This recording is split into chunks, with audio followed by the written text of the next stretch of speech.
Hi everyone, Mr. 3D Hero here, and in today's latest video, I want to talk to you about how to become the very best in Frontier Defense.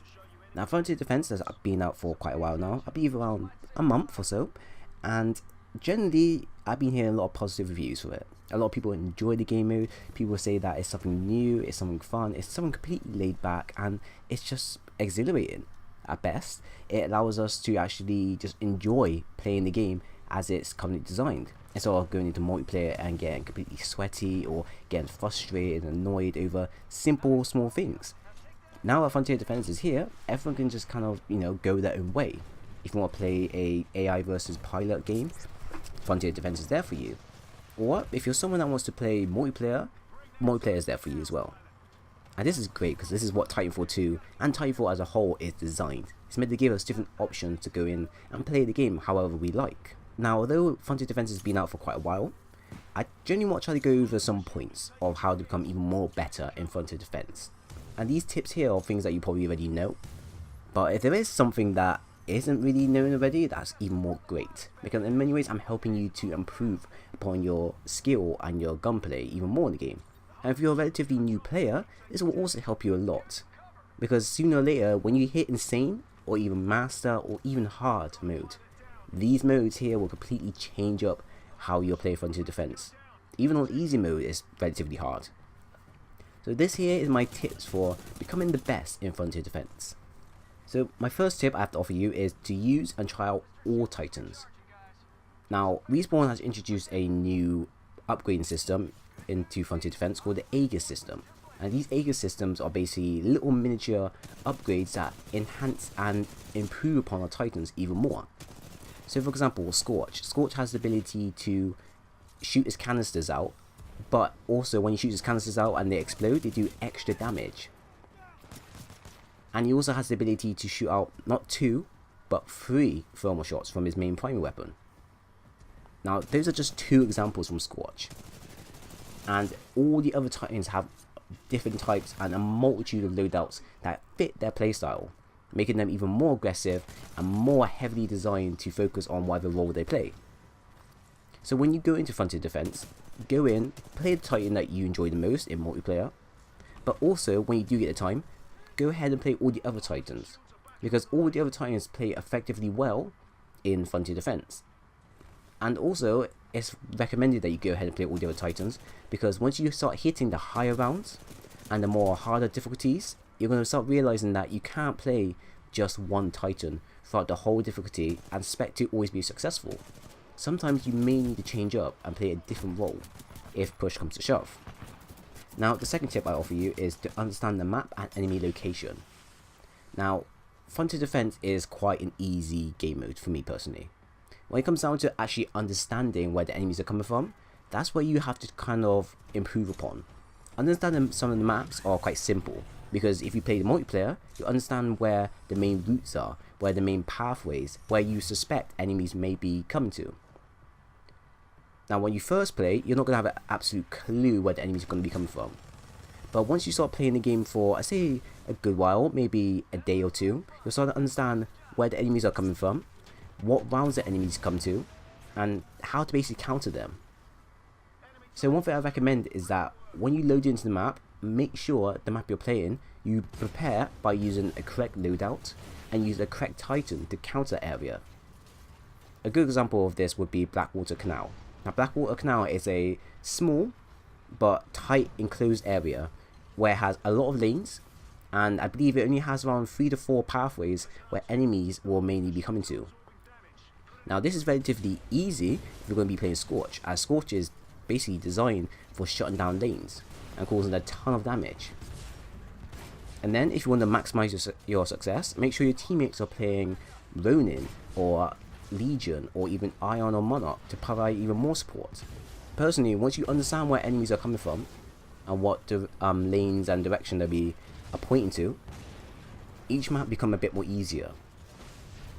However, it slightly changes when you start playing a higher difficulty, as things get a bit more stressful and a bit more difficult. So if you don't have your Titan maxed up and you don't actually understand where enemies will be coming from and how effectively strong they're going to be, you're going to be in a lot of trouble. the third tip I'll offer you now is probably one of the most important one right here, and that is don't always rush in for the kills. Protect the harvester. Now, this is something that I genuinely do not understand for players that play hard or even master or even insane mode. The whole point of Frontier Defense is to protect the harvester for each waves. And yes, getting a number of kills allows you more, I would say a bit more XP here and there. But the whole point of this game mode is to protect the harvester. If you don't protect the harvester, no one will get the XP. Now, luckily, if the harvester does get destroyed, you get a second chance. But once that second chance is gone, that's it completely. You don't get no third chances after that. So it's wise to always make sure that you have someone that always stays nearby the frontier, that always stays nearby the harvester. Even if it has to be you personally, just stay near it. If you protect it, everyone gets points, and it benefits everyone on the map.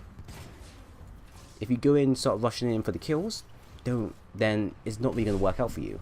Now, unless you're going to be playing someone quite mobile and lethal, and if you're going to be playing someone like Monarch or Ronin who are relatively fast, then just stay back and try to protect the harvester as best as possible.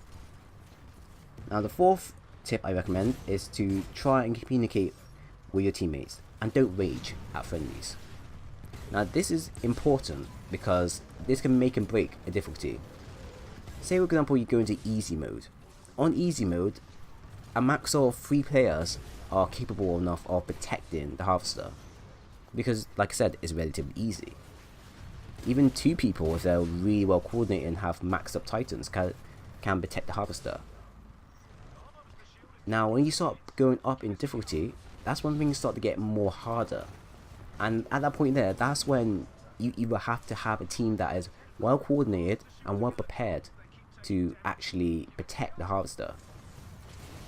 If you go in with a bunch of randoms and everyone's going off doing their own thing and not really focusing on the main objective, and you start raging at those players, there's a very high chance that those players there will end up leaving.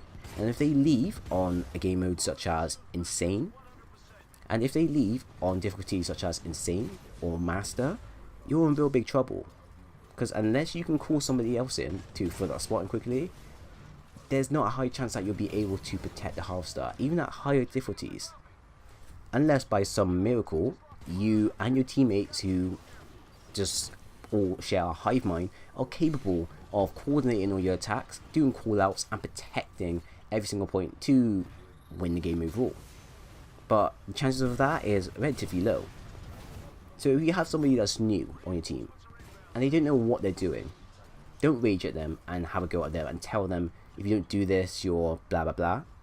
Try and teach them and help them, and basically give them some, props up. Tell them, you're doing good. Just protect that area there. You're doing good. If you be friendly to them, they'll get better, and when they get better, they can teach that on to other people, and that way then people will then start focusing more on protecting the harvester, protecting areas, and actually coordinating and making certain difficulties such as insane and master a lot more easier for veteran players. Now, the fifth tip I offer you is to understand your Titan weaknesses and how you can maximize it. Now, this little tip here goes with multiplayer as well. Now, what I mean by maximize your weakness is basically all Titans in the game have an advantage and disadvantage on maps and against other Titans. So, in terms of Frontier Defense, you want to try to maximize your Titan to that specific role. Whether you're a supporter, a healer, a offensive or a defensive. Understand your Titan and understand where you play most effective in. Now, I'm going to use Scorch again as a prop. Scorch is quite powerful. He's a great crowd control, and he's capable of protecting the harvester on his own. Now, the main problem with Scorch is that he's incredibly slow.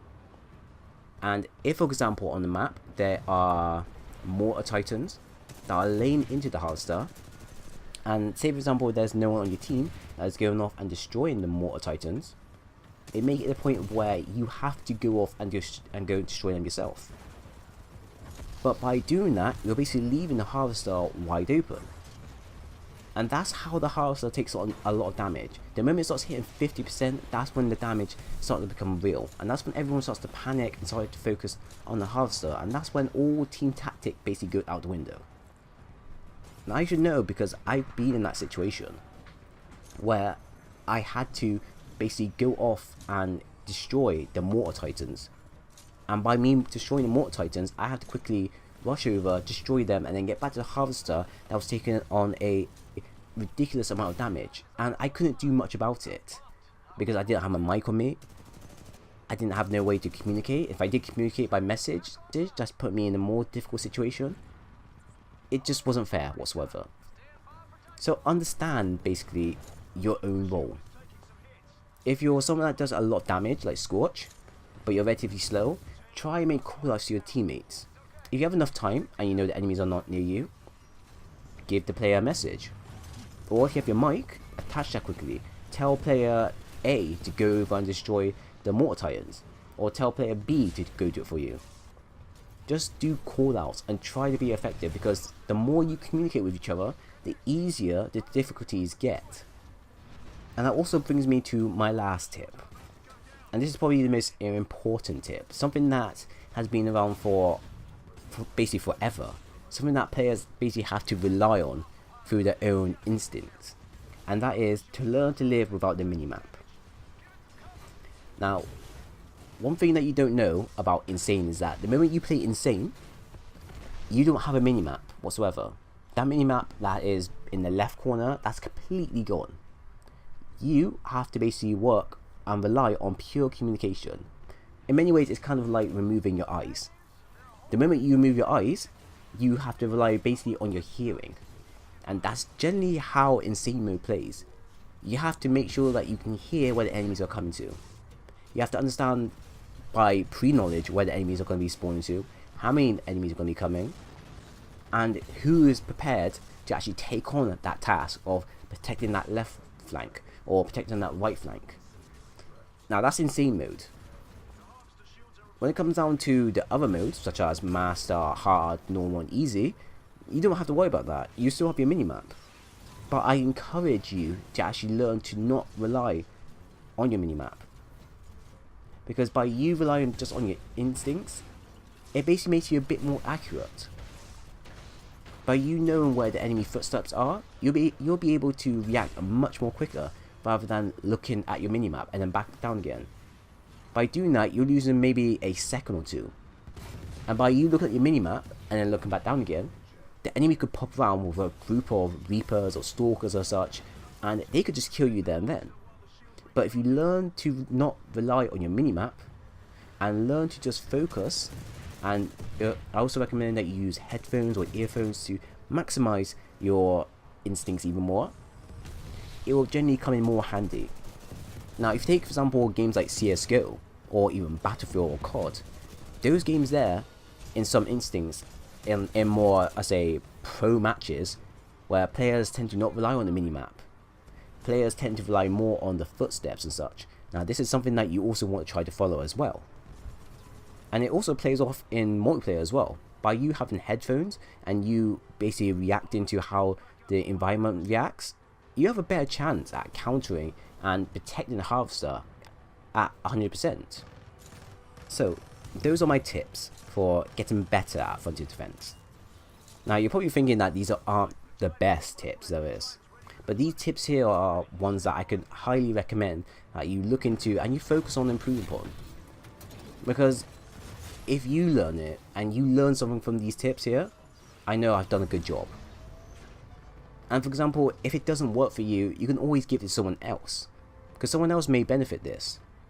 And besides, the more people that actually improve upon frontier defense, the more fun and the more easier it is for everyone. Just imagine if within the next 2 to 3 months, everyone will understand how to play frontier defense on Master and Insane. And everyone will be able to do it with ease, rather than just relying on playing just easy and normal mode. Easy and normal mode I expect for the newer players. Players that have been playing Titanfall 2 for ages and playing frontier defense since the day it dropped, I expect those players there to be playing mainly Hard, Master and Insane mode. So imagine how much fun would it be for people like me and people like you who just want to go into Insane and, you know, try and earn something, to go in and have a very dedicated team that will basically teach you the ins and outs and where you need to go and where you need to focus, without all the rage and swords and such. So that is the end of my video. I do hope you enjoyed it. If you did, then leave a like, a comment and subscribe for more. If you didn't, then by all means leave a dislike. I understand and I know what to improve on in the nearby future. So once again guys, thank you all for watching and I do hope to see you again soon.